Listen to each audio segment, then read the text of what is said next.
কালকে 2টার পরে আনুমানিক 2:30-2:30টার সময় মনে হয় আগুনটা লাগছে। কে বা কারা লাগাইছে এটা তো দেখলাম না বা জানলামও না।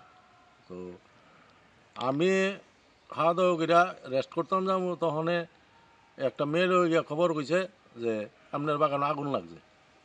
আইয়া দৌড়াইয়া আইয়া দেখলাম বাগান সম্পূর্ণ পুড়ে গেছে গা।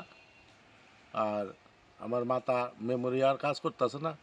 আমার সম্পূর্ণ বাগান 1 ইঞ্চিও বাদ নাই, ওখানে আগুন জ্বলতেছে। পরের দিন আজকা ওখানে ওই শুকনা গাছে আগুন জ্বলতেছে। বাগান কতটুকু বাগান আছে? বাগানটা প্রায় 15 কানি বাগান।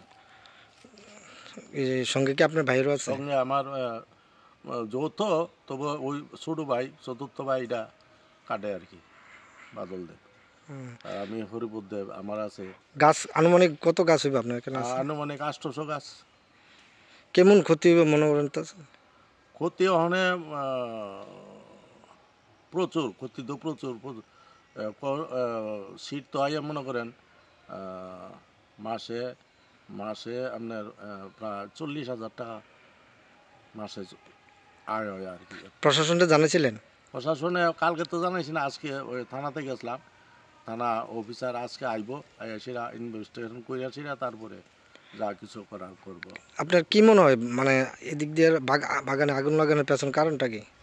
এটা আমার ধারণা হয় শত্রুতামিমূলক হইতে পারে ঘটনাটা। হ্যাঁ, শত্রুতামিমূলক হইতে পারে ঘটনাটা। কোন জায়গাটা? এটা কোনাবন হাই স্কুলের পেছনের জায়গাটা আর কি, হাই স্কুলের পেছনে। আপনার নাম কি? আমার নাম হরিপদ দেব, বাবার নাম লেট যতীন্দ্রচন্দ্র দেব।